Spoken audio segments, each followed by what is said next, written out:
The insectoid alien's thick green blood splattered Jake Foster's face as he drove a makeshift shiv into its compound eye, finally killing the towering guard. Jake staggered to his feet in the dim prison cell, his emaciated body aching from weeks of torture at the hands of the Zindi. 7-foot-tall monsters encased in exoskeletons, impervious to most weapons. Humanity's very survival hinged on the desperate plan forming in Jake's battered mind. The 35-year-old ex-Navy SEAL was the sole survivor of a botched recon mission to the heart of the Zindi Empire. For weeks, he'd languished as their captive, his screams echoing through the bowels of their homeworld as they interrogated him. The conquering aliens had already subjugated dozens of species in their relentless quest for galactic domination. Earth would be next, if Jake failed in his impossible task. Slumping against the cell wall, Jake's thoughts drifted to the telepathic message that had jolted him from the brink of despair mere minutes ago. The unknown voice promised a chance to strike back, to infiltrate the Zindi's impenetrable citadel and assassinate their supreme leader on the eve of their next invasion. The message even included detailed schematics of the heavily fortified installation. Jake gritted his teeth, ignoring the pain from his bruised ribs and burned flesh. Somehow he needed to escape this hellhole, get inside that citadel, and put a stop to High Commander Belos. The alternative was too horrific to contemplate. The extinction of humanity, just another species crushed under the Zindi's insectoid heels. Failure was not an option. Jake crouched behind the slab that served as his bed, shiv gripped tight as the cell door clanged open. Zorax and Kreltok, two burly Zindi guards, entered with electroprods humming. They clicked and chirped to each other, mandibles twitching as they scanned for their captive. Jake sprung at Zorax, jamming the makeshift blade through a gap in his neck plating. Green ichor sprayed as the guard convulsed and fell. Kreltok raised his prod to fire, but Jake sidestepped the crackling beam. Snatching the plasma rifle from Zorax's twitching claws, Jake sent a searing bolt through Kreltok's thorax, dropping him. Panting, Jake stripped the guards of weapons and Zorax of his chitin armor. The telepathic message that had shaken him from despair flashed through his mind, guiding his next steps. He knew every corridor and security checkpoint between him and freedom. The exosuit was a tight fit on Jake's bulky human frame, but with the tinted helm masking his face, it would have to do. He took a deep breath, then stepped into the hallway, imitating the Zindi's gait and chittering their language as he passed other soldiers. At the outer gates, plasma turrets tracked Jake as he approached a cluster of human prisoners. His heart nearly stopped as he recognized a battered but familiar face. Mike Thompson, his brother-in-arms thought killed on a mission. He met Mike's eyes through the shimmering force field enclosing the prison yard and gave a curt nod. Mike's voice sounded in Jake's mind. "Foster, that you? Knew those bastards couldn't break you. We've been waiting for this moment. The resistance is ready to move." As the field dropped, a dozen weathered men, the last of the Earth military's finest, rallied to Jake. Mike tossed him a pulse grenade.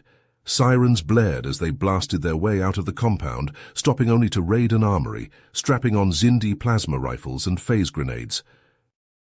Smoke swirled and blood pooled as they cut down the insectoid guards trying to block their escape. A stealth transport shimmered into view as they emerged, ramp lowering to receive the warriors.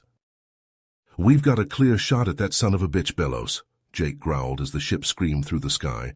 "Thanks to our resistance friends, the Citadel will be a smoldering heap by dawn, and that bug's head will be my trophy." The rattling dropship touched down at the abandoned Zindi mining facility, and the loading ramp lowered into the dust with a hiss. A stocky figure in a tattered Zindi miner's uniform strode out of the shadows of a half-collapsed refinery structure, an older model plasma rifle cradled in his arms. Beneath a mop of steel-grey hair, piercing blue eyes swept over the haggard band of resistance fighters. "Ripper," Mike called out, clasping forearms with the grizzled ex-Marine. "Damn good to see you, you crusty old bastard." "Titan, Foster," Jack grunted, nodding to Jake. "Thought you two were Zindi Chow. Should have known it'd take more than a few overgrown cockroaches to bring you down." He jerked a thumb over his shoulder at the cloaked dropship, Your chariot awaits. Liberated it from a Xindi forward base a few clicks from here. Cloaking system's a bit glitchy, but she'll get you where you need to go. Distant screeches and the thrumming of Xindi wings cut through the air.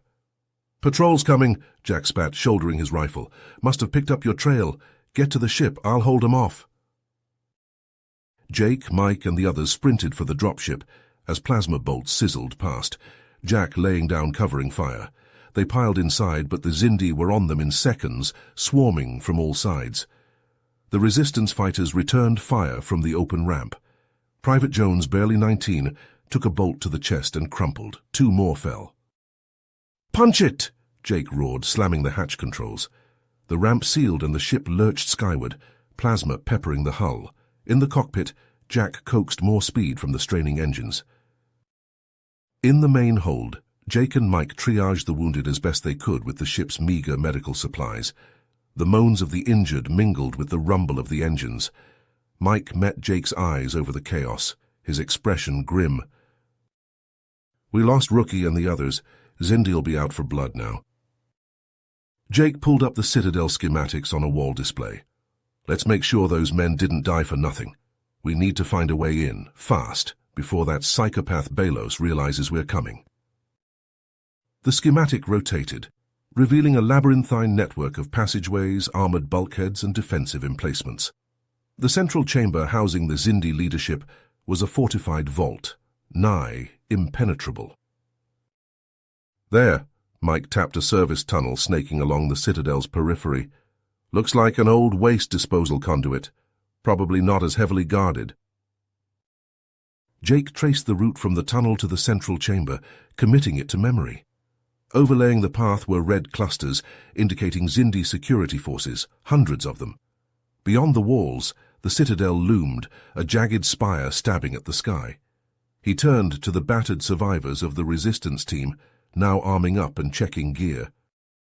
"Listen up," he barked. "This is our one shot. We get in, we find that son of a bitch Balos, and we end this war. No room for error. The price of failure is the end of humanity. You've all lost friends, family. Make their sacrifices mean something. We're the last hope for Earth. For our people, get ready to show these Xindi bastards what humans are made of." The dropship arced toward the Citadel, cloaking shimmering around it. There was no going back now. The dropship's scanners pulsed, a faint beep drawing Jake's attention. He leaned over Jack's shoulder, studying the readout on the cracked display. "There, those tunnels running beneath the Citadel," Jake tapped the screen. "They look like ancient lava tubes. Scans show some of them pass right under the central structure." Jack grunted, adjusting their course. "Xindi probably never even noticed.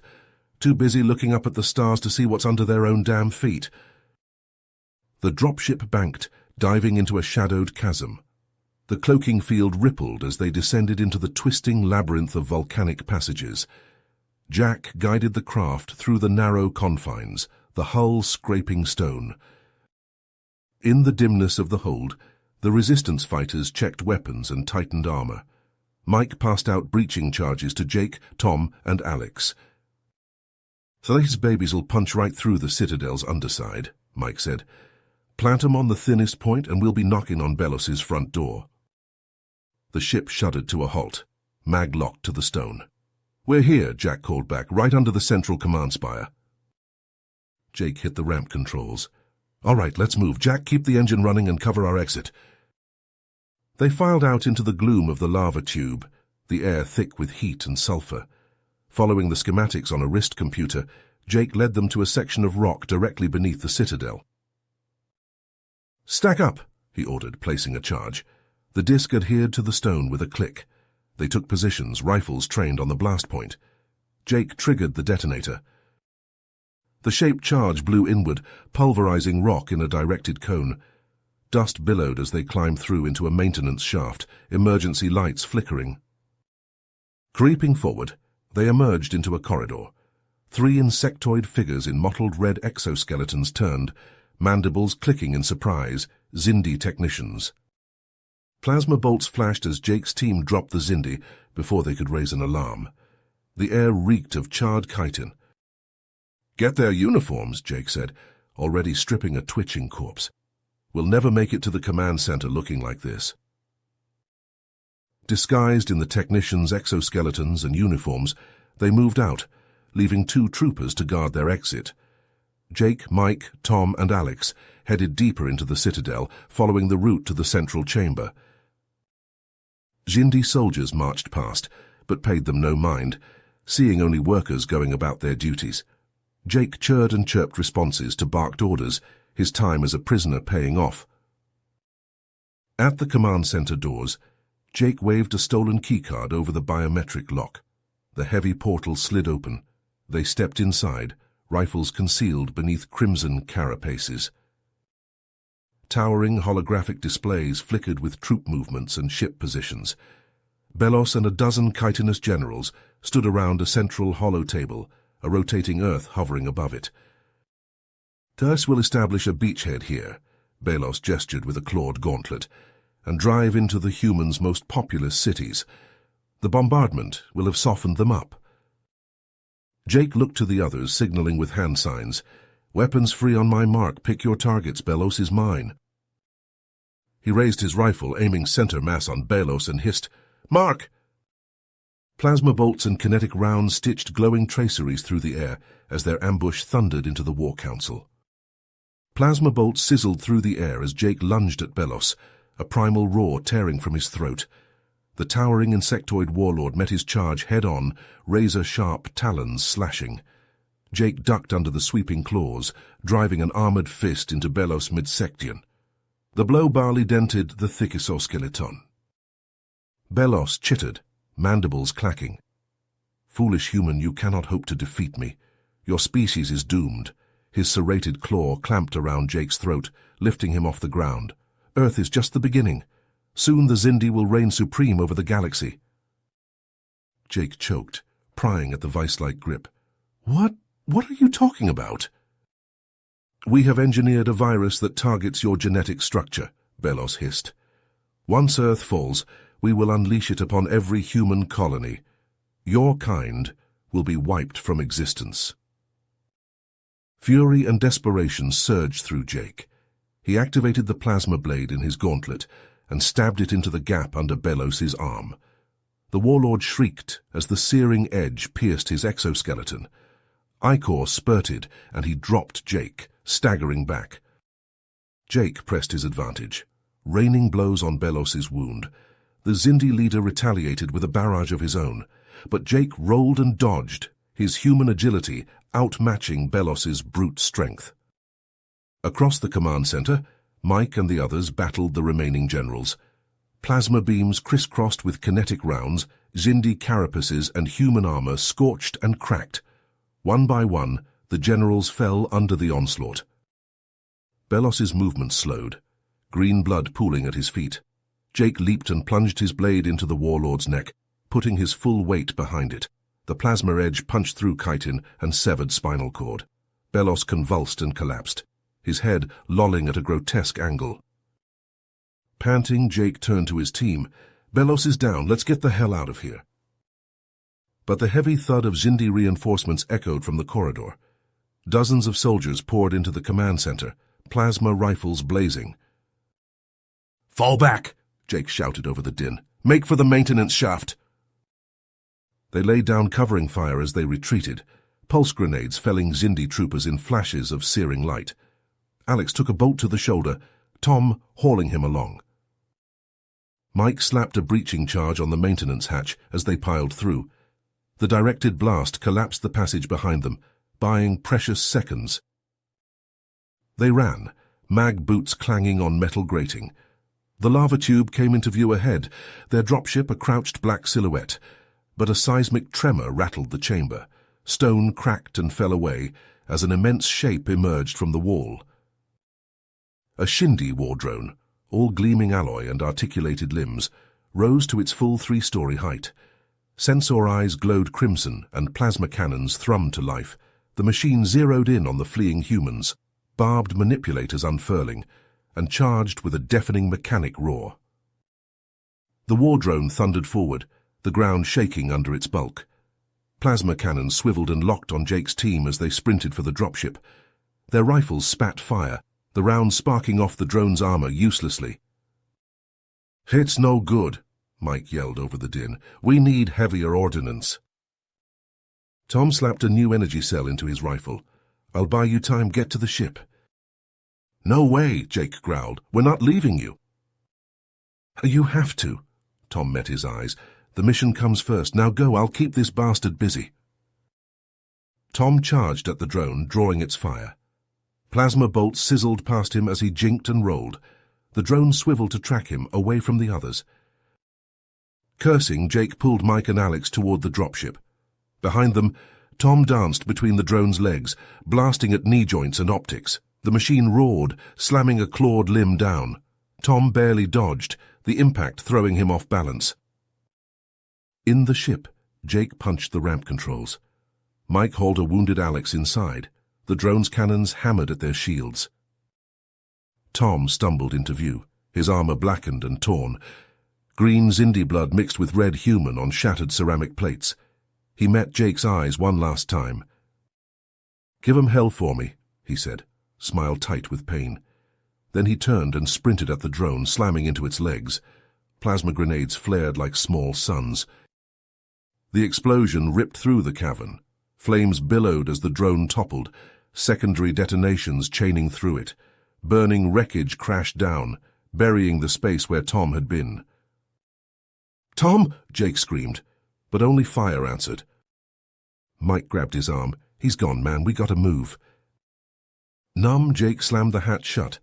The dropship lurched up, cloak shimmering. It knifed away into the smoke-choked sky, leaving the citadel behind. In the hold, the battered remnants of the team slumped on benches, the weight of Tom's sacrifice heavy on them all. Jake gripped a handhold, knuckles white, as Jack wove through Zindi patrols. A ping from the comm panel brought Jake's head up. He punched for the message, a blue hollow blinking to life. "Commander Foster." The flickering image of Admiral Hackett, ashen-faced, met his eyes. The colony on Arcturus, the Zindi weapon. It's all gone. Millions dead. And it's spreading. We need that data from the Citadel, or there won't be any humans left to save. The message cut out. Jake sagged back, fist slamming into the bulkhead. They'd struck at the heart of the Zindi, cut off the serpent's head, but not in time. Not enough. He looked to the hardened faces of the survivors around him. Mike, Alex, Jack. All that remained of their band of brothers. The weight of humanity's fate settled like a yoke on his shoulders. The data, locked in the Citadel's vaults, teased at his mind. "Set course for the moon base," he said, voice raw. "We're going to find a way to get that data and stop this weapon. Whatever it takes, no matter the cost. Humanity will not end like this. Not while we still draw breath." The dropship streaked on through the void, bearing the last hope of a species on the brink of annihilation.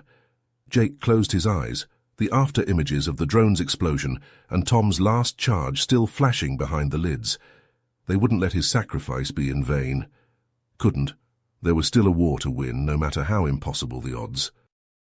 Jake's fingers flew over the control panel of the cloaked dropship as it hurtled through the void toward the Zindi's chief communications center.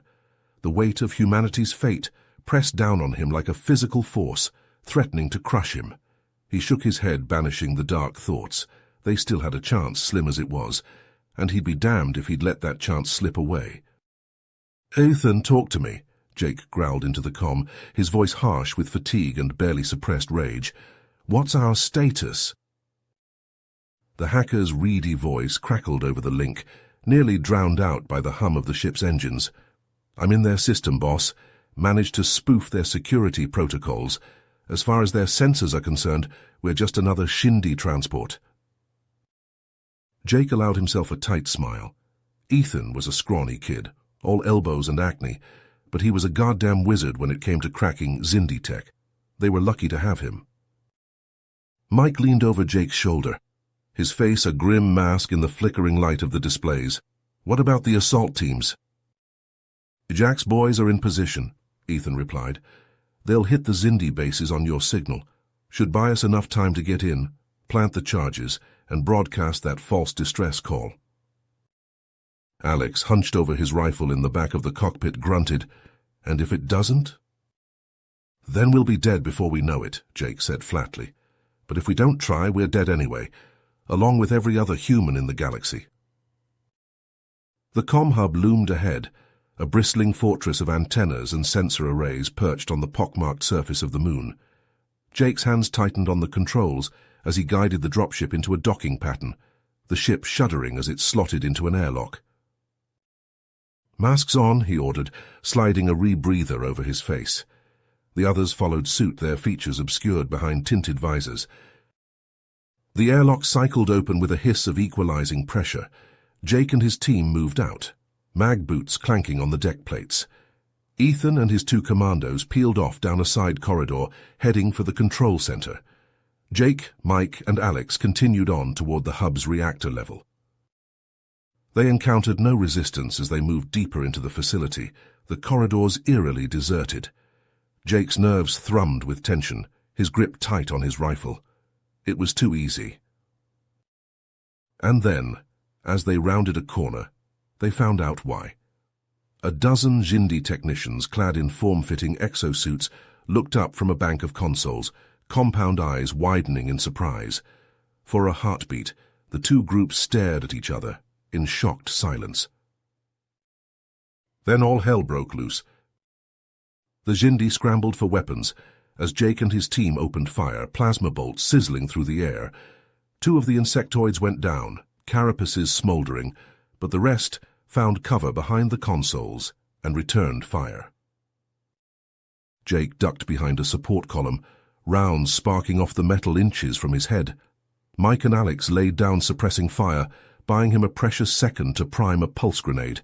He hurled it over the barricade, the detonation shaking the deck and filling the air with a cascade of blinding strobies. Seizing the moment, Jake vaulted over the column and charged, his rifle spitting death. Two more Xindi fell, ichor spraying, as he closed the distance. He slammed into the nearest technician, driving an armored knee into the creature's midsection. Chitin cracked and gave way, and the Xindi crumpled. Mike and Alex were right behind him, firing as they moved. The remaining Xindi, disoriented and outflanked, tried to fall back, but there was nowhere to go. It was over in seconds, the last insectoid slumping to the deck in a pooling ruin of viscera and shattered exoskeleton. Jake, breathing hard, swept the room with his rifle. Clear.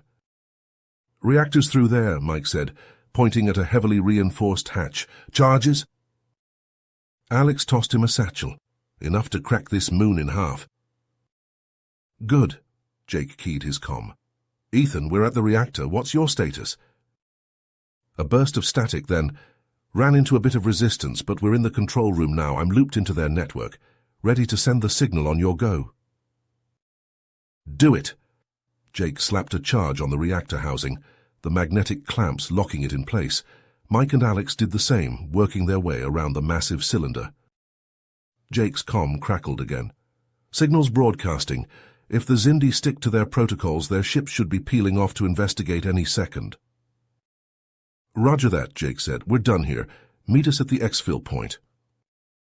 He armed the charges, a dull beep confirming the 5-minute timer. Then he was moving, Mike and Alex falling in behind him as they raced back through the smoke-choked corridors.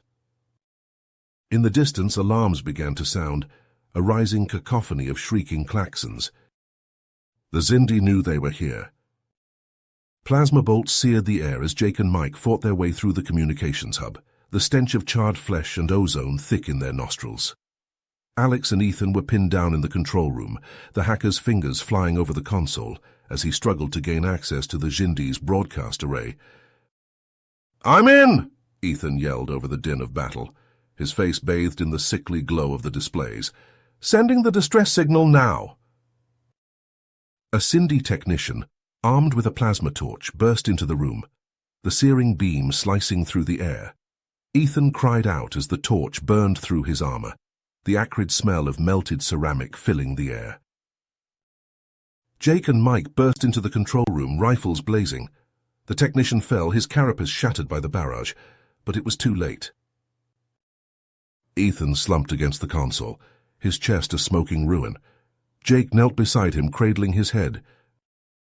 "I found something," Ethan gasped, blood bubbling at the corners of his mouth. "A research facility. It's where they developed the bioweapon." With a trembling hand, he tapped at his wrist computer, transferring the coordinates to Jake's device. "You have to destroy it," Ethan wheezed, his eyes growing dim. "Before they can use it again, promise me." Jake gripped his hand, his jaw tight. "I promise." Ethan managed a weak smile. Then he was gone, his body going limp in Jake's arms. Mike placed a hand on Jake's shoulder. "We have to move. The charges are set." Jake nodded, gently laying Ethan down. He retrieved the fallen soldier's dog tags, slipping them into his pocket. They fought their way back through the hub, the explosions of the planted charges shaking the deck beneath their feet. Xindi soldiers poured into the corridor, plasma rifles chattering.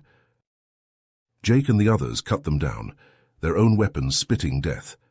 They emerged from the facility in a hail of fire, racing for the waiting dropship as the communication hub collapsed behind them, consumed by the detonations. On board, Jake slumped into a seat, his armor scorched and dented. Mike and Alex looked no better, their faces haggard beneath the grime of battle. The calm crackled to life. It was Jack, his voice tight with tension. "The Xindi are in full retreat. Whatever you did up there, it worked. They're pulling back to the Citadel." Jake brought up the coordinates Ethan had given him, the location of the bioweapon research facility glowing on the display. "We're not done yet," he growled, the loss of Ethan a raw wound in his chest. "We're going back to the Citadel, and when we're done there, we're going to burn that research facility to the ground." The dropship streaked through the Xindi skies, its cloaking field shimmering against the smoke-choked horizon. In the cockpit, Jake's fingers flew over the controls, adjusting their course toward the looming spire of the Citadel. "The distress signal worked," Alex said, hunched over the sensor display. "I'm picking up multiple Xindi ships breaking off from the Citadel.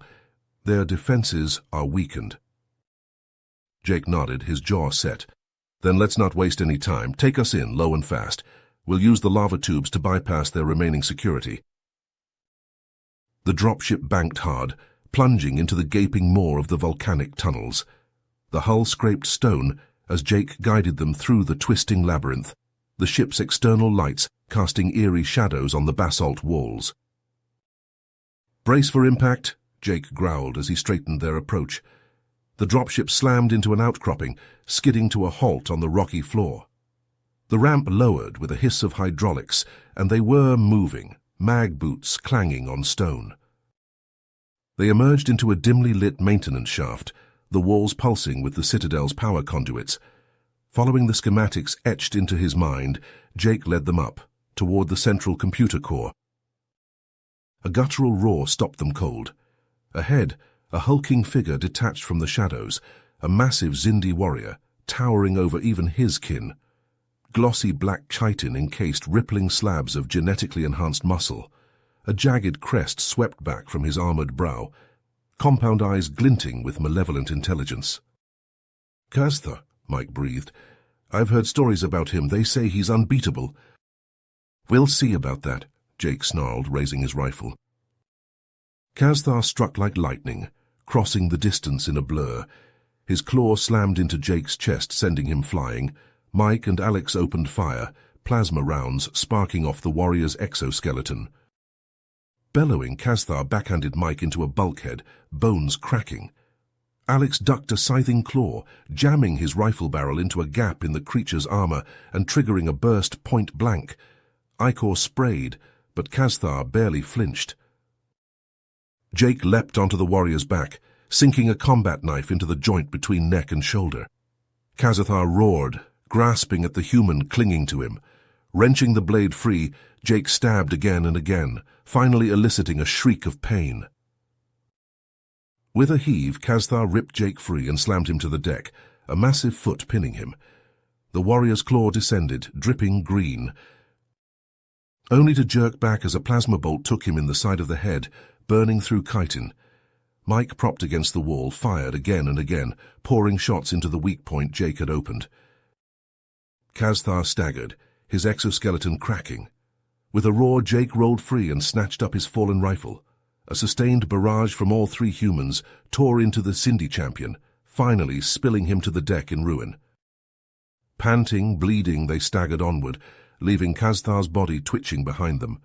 The computer core loomed ahead, a fortified chamber bristling with security countermeasures. "Alex, you're up," Jake said, his voice tight with pain. "Hack that system. We need that data."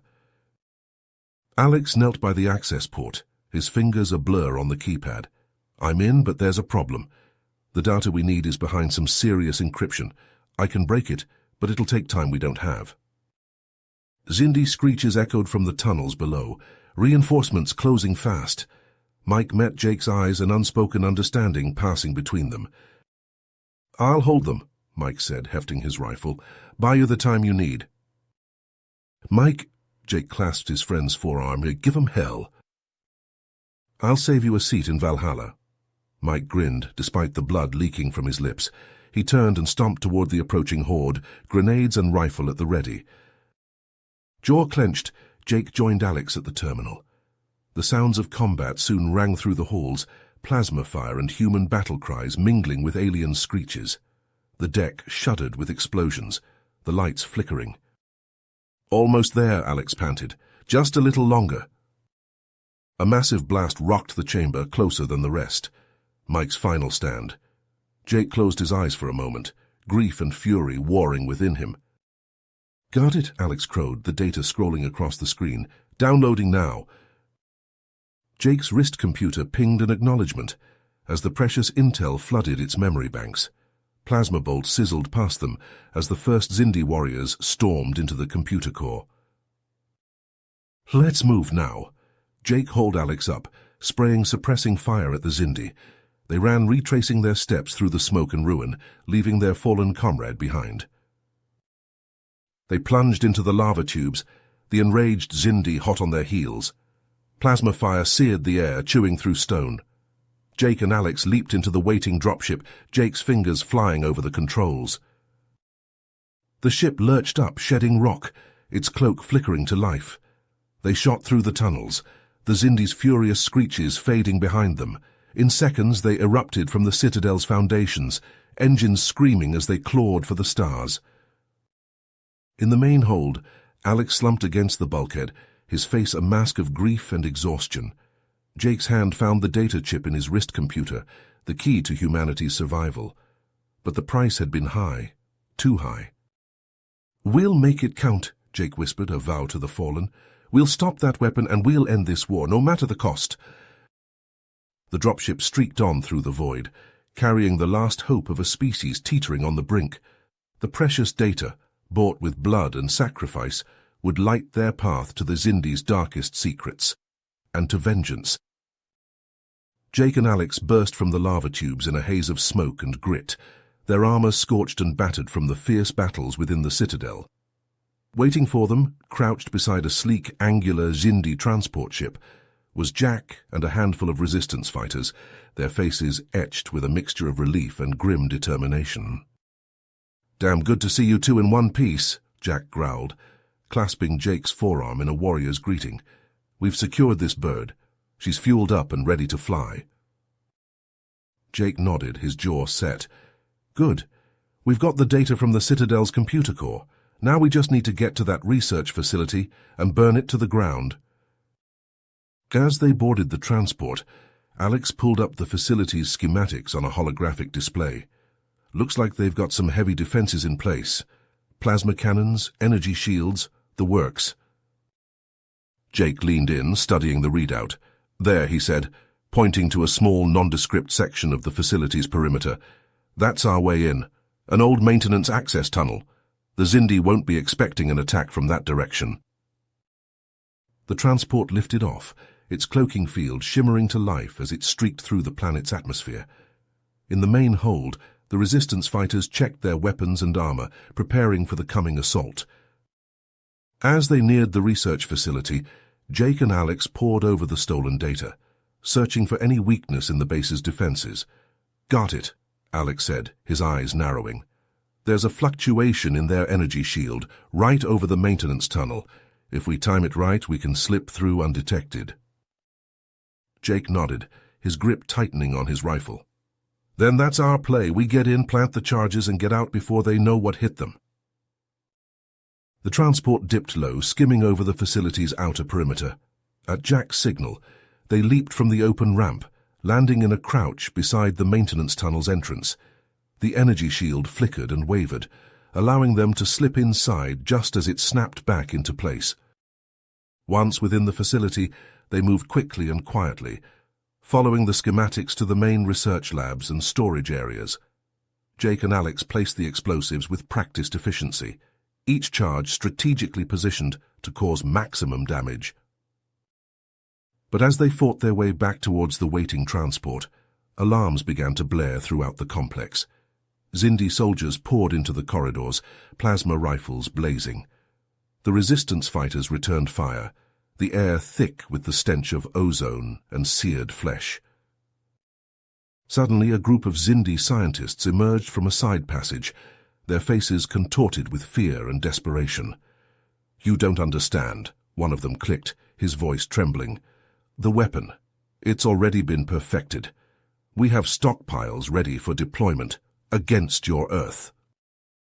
Jake's blood ran cold. He turned to Alex, his expression grim. "Get the others to the transport. I'll detonate the charges manually." "Jake, no." Alex grabbed his arm. "You can't. We can find another way." Jake shook his head. "There's no time. This is the only way to be sure." He clasped Alex's shoulder. "Go, get our people to safety. I'll finish this." With a final, anguished look, Alex turned and led the resistance fighters back towards the tunnel, laying down covering fire as they went. Jake fought his way to the facility's central power core, his rifle spitting plasma bolts into the swarming Xindi. Reaching the core, he primed the final charge, the timer counting down from 30 seconds. Xindi soldiers closed in from all sides, their weapons tearing into Jake's armor. He fought on, a roar of defiance ripping from his throat as he held them off for those last, precious seconds. The world went white. A searing wave of heat and force engulfed Jake as the charges detonated, the power core erupting in a blinding flash of light. The chain reaction tore through the facility, vaporizing everything in its path. From the transport, now streaking away from the planet's surface, Alex watched as a second sun bloomed on the horizon. Jake's final, selfless act. A single tear traced down his battle-hardened face as he silently saluted the man who had given everything to save humanity from annihilation. You have reached the end of the story. If you enjoyed this story and want to support us, please leave a like and subscribe to our channel, and for every comment that says 88, I will heart every single one of them. Thank you for your time.